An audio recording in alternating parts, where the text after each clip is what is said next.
Shalom, bien-aimés dans le Seigneur. Que la grâce du Seigneur et sa paix, sa miséricorde soit sur vous, où que vous trouvez dans le nom du Seigneur Jésus-Christ. Notre roi, notre Père, que nous attendons ardemment. L'occasion nous est encore accordée. La grâce est sur nous et nous sommes là, bien-aimés, pour parler, pour enseigner sur le message commencé. Ça, c'est la troisième partie. Nous parlons sur les doctrines des démons que nous voyons aujourd'hui dans les églises. Ces manifestations, donc c'est la façon dont ils opèrent et ses conséquences. Bien sûr, la conséquence d'abord, c'est les rejets devant Dieu. Toute personne qui est manipulée, toute personne qui utilise les doctrines des démons, c'est une personne qui n'est plus avec Dieu. Nous avons dit qu'en ces temps de la fin, le diable est en alliance avec les églises du Seigneur pour les détacher du Seigneur afin qu'ils soient rejetés. Ainsi la Bible dit, les détacher du Seigneur, sachant que à la fin, ils seront rejetés. Je lis notre texte de base, 1 Timothée chapitre 4, verset 1er jusqu'au 2. Mais l'Esprit dit expressément que dans les derniers temps, quelques-uns abandonneront la foi pour s'attacher à des esprits séducteurs et à les doctrines des démons par l'hypocrisie des faux docteurs, portant la marque de la flétrissure dans leur propre conscience. Donc, nous sommes en train de dire que il est connu de tous que avant que le Seigneur ne revienne, il y aura l'apostasie qui sera manifeste dans le monde, dans les églises. L'apostasie est plus en rapport avec l'église, avec ceux qui ont déjà la foi, car on ne peut pas abandonner ce qu'on n'a pas. La Bible dit que beaucoup abandonneront la foi, donc beaucoup se tomberont dans l'apostasie. Et cela sera poussé par les esprits des démons, des esprits séducteurs, qui s'attacheront à eux.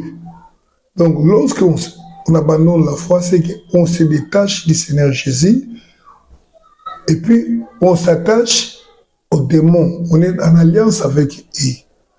Et la Bible nous renseigne ici que cela est rendu possible par l'action des faux docteurs. Les faux docteurs enseignent quoi? Les doctrines des démons. Les doctrines des démons, ce n'est pas venir citer les démons, ça, mais ce sont les enseignements que les hommes peuvent utiliser. Cependant, ces enseignements ont pour source les démons, les diables. Donc, c'est-à-dire, c'est le diable qui a inspiré cet enseignement aux hommes. C'est ça ce que nous appelons la doctrine des démons. Le diable vous inspire sur des choses qui ne cadrent pas avec la parole, les enseignements, la volonté du Seigneur Jésus-Christ. Et j'ai dit que les églises sont en alliance parfois dans l'inconscience. Tu ne sais pas que tu es engagé dans une alliance. L'alliance est effective dans ta vie parce que tu as accepté les enseignements et tu as pratiqué ces enseignements-là qui est fini du diable. Voilà pourquoi nous dénonçons ces choses, afin que nous ne soyons pas quelque part déjà, nous n'abandonnons pas la foi, nous n'abandonnons pas le Seigneur, croyant que nous sommes en train de vivre avec le Seigneur, car ça se passe parfois comme ça. Le diable travaille avec toi, toi tu penses que c'est le Seigneur. Et à la fin, la Bible dit, le Seigneur dira, je ne vous ai point connu. Je vous ai point connu pourquoi? Et il dit que vous êtes des serviteurs de l'iniquité. Alors que vous avez servi vous croyez servir le Seigneur, vous avez prophétisé en son nom, vous avez chassé les démons, et il dit non. Alors on doit se demander certainement comment ces démons ont été chassés. Oui, le diable peut vous aider à faire un semblant de chasser les démons, à guérir les malades, à accomplir quelques miracles afin de vous maintenir dans cet état de péché. Alléluia.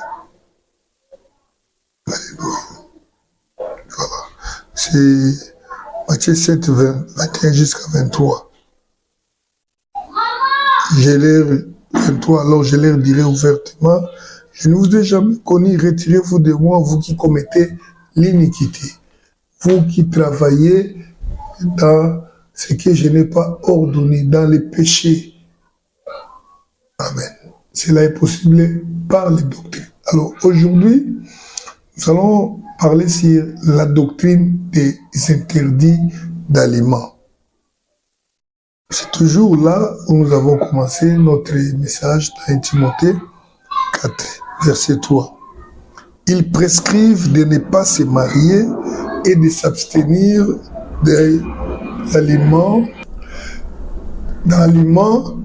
que Dieu a créés pour qu'ils soient pris avec action de grâce.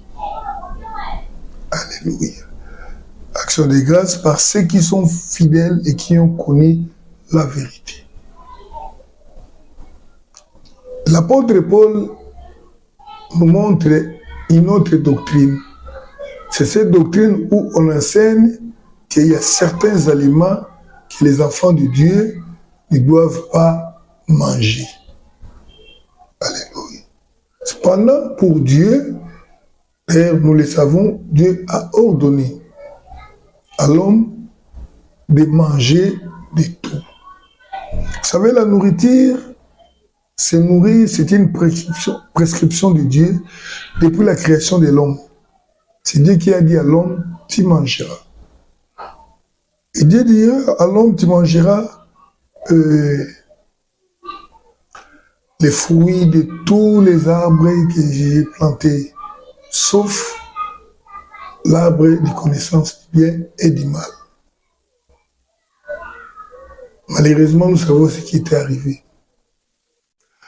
Après le déluge, après que le Seigneur ait tué le monde par l'eau, par le naufrage, la Bible dit que Dieu ordonna à l'homme par Noé, il lui dit, vous mangerez tous les animaux. Il leur signifie maintenant, ça sera tel animal, les animaux qui sont donnant des caractéristiques un peu différentes. Je suis en train de montrer, pour que nous comprenions que cette doctrine qui interdit aux gens de manger certains aliments ne vient pas de Dieu. Alléluia. Ça, c'est Genèse chapitre 9, verset 1, la Bible dit ceci. Dieu bénit Noé et ses fils et leur dit, soyez féconds, multipliez-vous, remplissez la terre. Vous serez un sujet de crainte et d'effroi pour tout animal de la terre, tout oiseau. Verset 3. Tout ce qui se meut et qui est vie vous servira de nourriture. Je vous donne tout cela comme l'herbe verte. Seulement, vous ne mangerez point de la chair avec son sang, avec son âme, c'est-à-dire avec son sang. Bien que la loi de Moïse a donné certaines interdictions pour une catégorie d'aliments, je vous dis avec toutes les assurances du monde, le Seigneur n'avait jamais interdit aux hommes, par exemple, de manger la viande. Je cite la viande pourquoi? Parce que aujourd'hui, il y a une doctrine qui est enseignée et dans les églises, même pas dans les églises, c'est une doctrine qui est enseigné dans le monde par les gens qui ne sont pas de l'Église, qui consiste à ne pas manger de la viande, ne manger que les végétales. Et ces gens, nous les appelons les végétariens. Vous le savez bien. Alléluia. Vous savez bien qu'il existe des végétariens. Dieu n'a jamais exigé à son peuple d'être végétarien. Même lorsqu'il était question de ne pas manger certaines viandes, il n'était pas du tout question de ne pas manger toutes les viandes. Donc c'est déjà, comprenez déjà que la doctrine végétarienne n'est pas dédiée, c'est démoniaque, c'est satanique. Dans notre pays, il existe une église qu'on appelle l'église Liloba, c'est-à-dire la parole. Dans cette église-là, on interdit aux fidèles de manger la viande. Et cette doctrine est répandue même dans le monde non ecclésiastique, donc en dehors de l'église. Or, la Bible dit, vous savez, Christ, lorsqu'il est venu pour accomplir la loi, c'est-à-dire pour nous montrer la pratique réelle de la loi, car la Bible dit que cette loi était l'ombre des choses à venir dont la réalité se trouve en Christ. Lorsque Christ est venu, il nous a enseigné au travers de ses disciples et apôtres. Il a dit, mangez tout ce qui se vend au marché sans poser de questions. Donc, nous n'avons pas une interdiction de ne pas manger un aliment ou un autre. 1 Corinthiens chapitre 10, verset 25. 1 Corinthiens chapitre 10, verset 25. Mangez tout ce qui se vend au marché sans poser de questions par motif de conscience. Alléluia. Donc, c'est clair. Je viens dans un marché, je trouve la nourriture, j'achète. Si c'est comestible, si c'est mangeable, j'achète, je vais, je prépare et j'en mange. Je n'ai pas le temps de poser des questions. Est-ce que cet aliment, si l'on mange les lézards dans un coin, c'est mangeable, je peux manger. Mais si je n'arrive pas à manger pour question de goût, là, ce n'est pas aussi un péché, c'est autre chose. Alléluia. Car la Bible dit, tout est sanctifié par la parole de Dieu et par la prière. Ce que nous ne devons jamais oublier, c'est qu'à chaque fois que nous voulons manger, nous devons prier pour la nourriture. Et nous devons déclarer des paroles qui puissent sanctifier cette nourriture. La Bible dit tout est sanctifié. Ce n'est pas par n'importe quelle parole, par la parole de Dieu. Donc je peux prendre la nourriture, je remercie le Seigneur. J'ai dit au nom du Seigneur Jésus que cette nourriture soit exempte de tout microbe, de tout, et au nom du Seigneur Jésus-Christ, car il y a aussi une recommandation qui dit faites toutes choses au nom du Seigneur Jésus-Christ. Même si la nourriture était envoûtée, même si la nourriture venait, je ne sais pas moi d'où, même si elle était empoisonnée, alors s'accomplira aussi cette parole de l'Écriture qui dit « Vous prendrez des breuvages mortels, de la nourriture mortelle, cela ne vous fera aucun mal. » Encore faut-il que tu sois réellement avec le Seigneur Jésus-Christ. Alléluia. Donc, il n'y a aucune interdiction de la nourriture. Maintenant, cherchons aussi à comprendre pourquoi alors il y a un mouvement qui interdise aux gens de manger de la viande. Alors, il a été compris que parfois vous qui adoptez cette pensée végétarienne, vous ne savez pas, ça vient d'où, laisse-moi vous dire, cette pensée est le fruit de la doctrine de la réincarnation, qui est une fausse doctrine. Quelle est la doctrine de la réincarnation? Ceux qui enseignent la réincarnation disent que lorsque nous mourons, tout n'est pas fini. Quand quelqu'un meurt, il va aller devenir soit un animal, donc autre chose, un être vivant. Donc ces gens pensent que après la mort, il y a une autre vie sous une autre forme.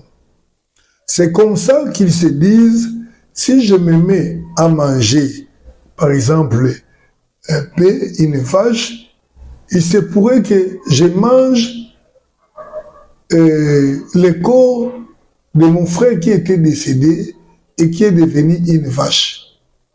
Ça, c'est une doctrine diabolique. Pourquoi? Parce que la Bible dit, en Hébreux chapitre 9, verset 27, il est réservé aux hommes de mourir qu'une seule fois, après quoi vient le jugement.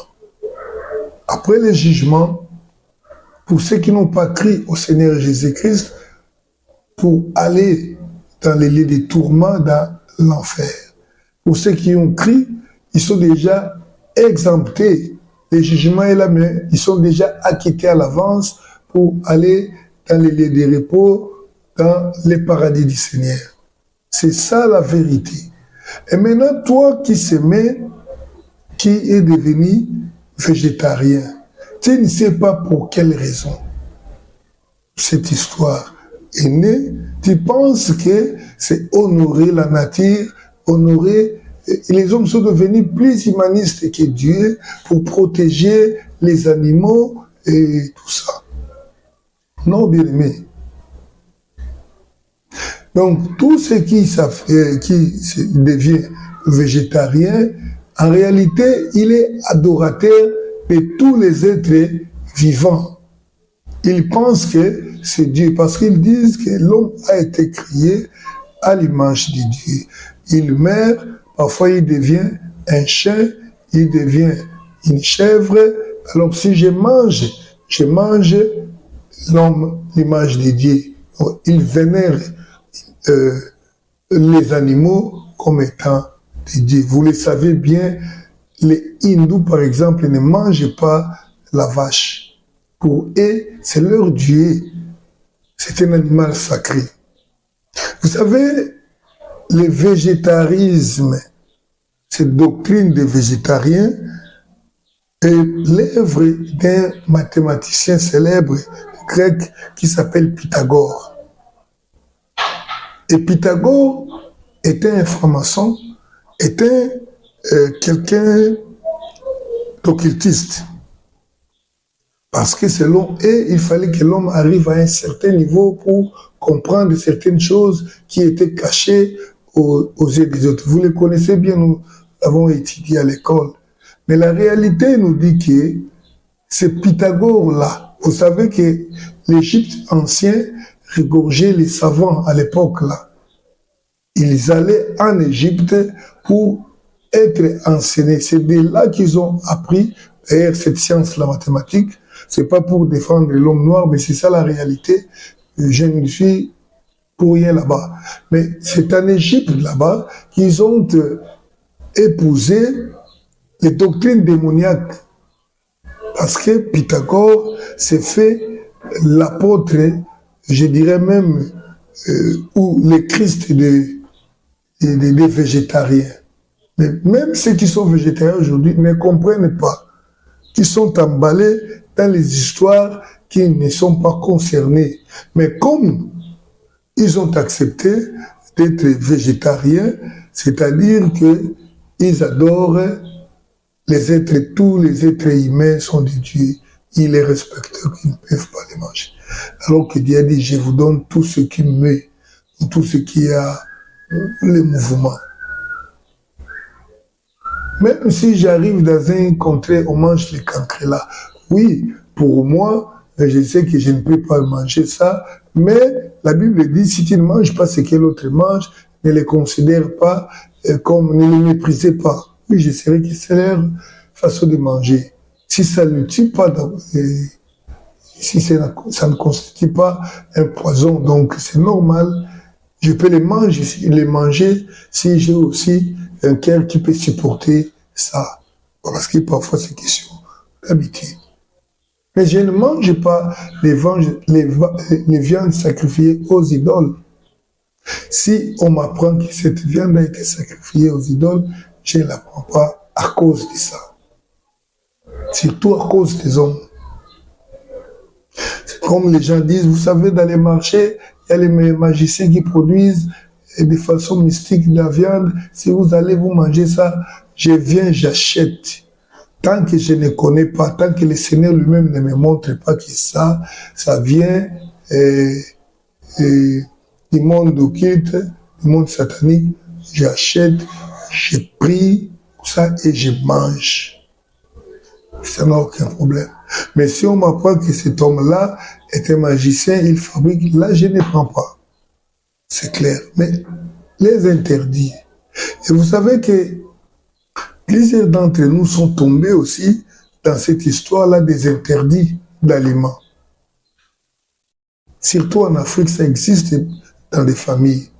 Vous verrez, une famille, on vous dira, nous dans notre famille, nous ne mangeons pas les serpents. Frère, les serpents sont mangeables et comestibles. On peut les manger. On ne mange pas les serpents. Parfois, vous avez adopté déjà cette pratique-là, mais vous ne savez pas que c'est une doctrine des démons. Et si vous essayez d'analyser pourquoi, demandez à vos parents ou à vos grands-parents, pourquoi alors nous ne mangeons pas des serpents, ou nous ne mangeons pas tel poisson, on vous dira que c'est l'animal de notre famille, cet animal nous protège. La réalité c'est quoi? C'est votre Dieu de votre famille. Nous parlons de doctrine des démons. C'est le Dieu de votre famille. Et comme toi qui es devenu chrétien, lorsque tu respectes, chez nous on ne mange pas tel poisson, chez nous on ne mange pas tel animal, si vous mangez, vous verrez ceci ou cela. Comme tu respectes ça, c'est que tu as écouté les doctrines des démons. Tu as écouté les doctrines du diable et tu obéis aux doctrines des démons.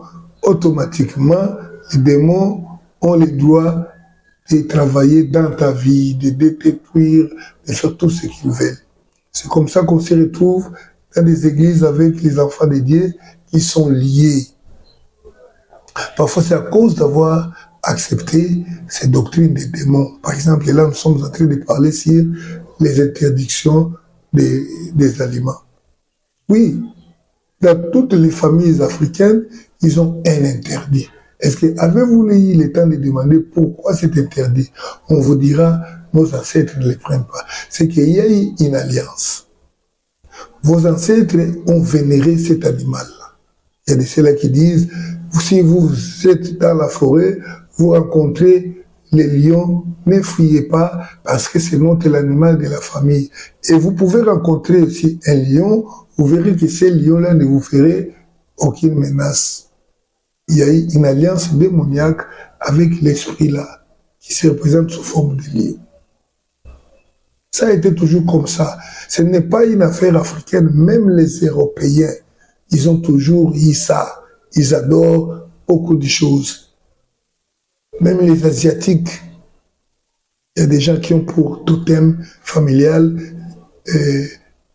dragon, serpent, crocodile, poisson, les coqs, des histoires comme ça là. Ils les vénèrent comme leur Dieu et c'est pourquoi il est interdit de les toucher, de les déranger. Bien aimé, il faut faire très attention à tous les interdits qu'on vous donne. Je peux même aller plus loin. Vous savez, en Afrique, il y a beaucoup d'interdits. Par exemple, on vous dira, non, vous savez, chez nous, la nuit, on ne balaye pas. Pourquoi on ne balaye pas? Si vous balayez la nuit, vous êtes en train de chasser la chance. Est-ce que la Bible dit que la chance, la grâce de Dieu peut être chassée? Vous avez accepté cette doctrine, c'est les doctrines des démons. Et alors, vous ne balayez pas la nuit, vous ne faites pas ça à cause de ça. Mais je peux refuser de balayer la nuit, logiquement, si j'utilise, par exemple, un balai qui fera des bruits, j'évite de faire des bruits aux voisins ou aux personnes qui dérangent d'autres personnes. Il y a beaucoup d'interdits. Ne faites pas ceci, ne faites pas. Frère, il faut demander. Surtout en Afrique, ce sont les doctrines des démons, les enseignements des démons. Vous arrivez quelqu'un, vous voyez, chez nous, on te donne de l'eau, même le vin, pour ceux qui en prennent. Avant de prendre la gorgée, ils jettent d'abord une petite quantité sur la terre. Vous lui demandez pourquoi. Il y a ceux qui ne comprennent pas, ils le font quand même. Oh non, voilà, c'est pour que les ancêtres en prennent aussi. Donc, tu évoques encore les morts, ceux qui sont partis. Et quand il est fait, tu es déjà lié. Il y a beaucoup de choses qui se passent. Je ne peux pas tout dire parce que tout ne me vient pas en tête tout de suite là. Vous voyez quelqu'un qui veut s'asseoir, il toque sur la chaise, soi-disant que, je ne sais pas moi quoi. Bien aimé, toute pratique qui n'est pas signifiée, peut-être que tu es en train d'adorer les démons, les diables, et cela te met en alliance directe avec les démons, que tu le veuilles ou non. La doctrine qui donne des interdictions inutiles par-ci par-là. Il y a certaines personnes, lorsqu'il pleut ou veut pleuvoir et que les grondements là, des foudres se manifestent par les éclairs, vous savez, avant que la foudre frappe, il y a toujours les éclairs, soit des grondements qui précèdent là. Et chez nous, il y a certaines personnes, quand ça fait, ces choses-là se manifestent avant que la foudre ne tombe, et ils font un cri. Puis ils prononcent des mots. Soi-disant, pour que la foudre-là ne puisse pas tomber sur lui. Vous êtes en train de pratiquer les doctrines des démons d'obéir. La Bible nous donne à nous un secret. Faites toutes choses au nom du Seigneur Jésus-Christ. C'est-à-dire, là où on prononce un nom, là où on dit quoi, moi j'ai dit au nom du Seigneur Jésus. Même si je ne le prononce pas comme ça. Je t'ai sali intérieurement. Je te donne la main au nom du Seigneur Jésus. Je fais comme ça. Au nom du Seigneur Jésus. Tu ne sais pas, moi je fais toutes choses. Je mange, même si tu ne m'as pas vu prier, je suis en train de manger au nom du Seigneur Jésus-Christ. Les doctrines des démons sont partout. Et le Seigneur nous demande que nous puissions enseigner ça. Parce que les démons ne sont pas nos amis, nos ennemis. Ils viennent en alliance secrète pour te détruire, pour t'amener en enfer. Et au jour du jugement, ils diront, c'est notre homme. Il utilisait nos histoires. Il enseignait nos histoires. Nous faisons attention, nous n'avons pas d'interdit, surtout en ce qui concerne les aliments. Vous savez, derrière toute pratique, surtout tout interdit, il y a une raison. Cherchez à connaître. Pour quelle raison? Si c'est parce que Dieu a dit, ok, là nous sommes d'accord. Mais non, vous savez, ce sont les ancêtres. Ok, je ne refuse pas, mais pourquoi? Peut-être que vous ne savez pas, c'est les façons d'honorer cette alliance-là. Vous savez, toute alliance a des symboles. Et basée sur un enseignement. Christ nous a montré, la Bible nous montre comment adorer. Il y a les symboles d'adoration, c'est se prosterner, se mettre à genoux. Et lorsqu'on me dit, quand il voit un cadavre, il faut se lever, il faut demander pourquoi. C'est qu'il y a quelque chose. Moi, il y a des choses que je ne fais pas. Une minute de silence, moi je suis là. Mettez-vous debout pour honorer.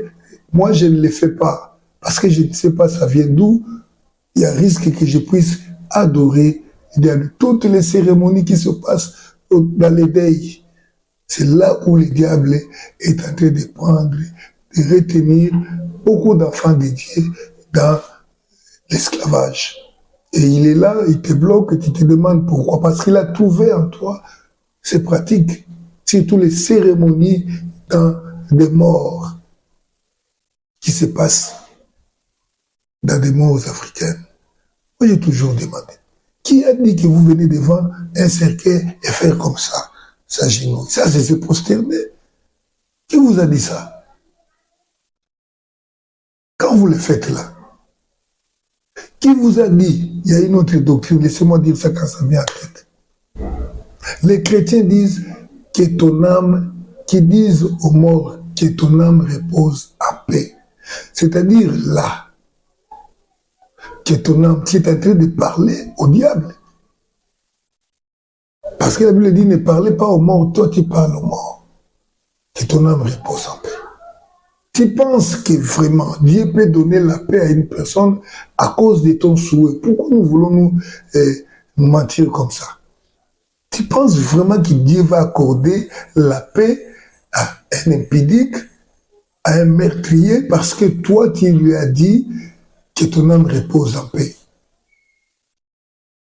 Et surtout, tu connais bien que c'était un méchant, quelqu'un qui n'a pas crié au Seigneur. Et tu dis à qui? À Dieu. Tu recommandes à Dieu. Est-ce que Dieu t'a demandé de recommander comme ça? Tu recommandes à Dieu, Seigneur, je te recommande, prenez cette âme-là, mettez-la dans ton royaume. Tu deviens juge ou comment? Non, il y a des choses que nous ne disons pas, que nous ne faisons pas. Ce sont les enseignements des démons que nous appliquons dans nos vies, en dehors de l'église, hors de l'église, ou même dans l'église. Et l'église commence à adopter ces choses-là. La Bible dit, venez, à Christ vous donnera les repos. S'il ne vous donne pas maintenant, après ta mort, moi je ne te le souhaite pas. Je ne te recommande pas que le Seigneur te donne la paix. Le Seigneur est juge. Qui suis-je, moi? Un avocat est mort pour plaider que le Seigneur lui accorde la paix. Même si tu es mon père, ma femme, ma mère, mon enfant, as-tu le jugement? Je te recommande à Dieu lorsque tu es vivant. Après la mort, je n'ai plus les doigts. Voilà. Nous avons parlé sur les doctrines, la doctrine des interdits d'aliments, qui est une doctrine des démons. Et j'extrapolais pour parler de beaucoup d'interdits qui ne cadrent pas avec la parole de Dieu. Ce que Dieu n'a pas interdit, Dieu l'a ordonné. Je n'interdis à personne. C'est le principe d'un enfant de Dieu, du disciple. Que le Seigneur nous bénisse. Nous voulons que vous compreniez afin que vous soyez réellement libres.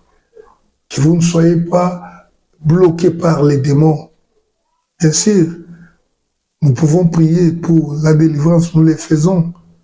Mais, si vous n'êtes pas enseigné, la délivrance devient un jeu de ping-pong.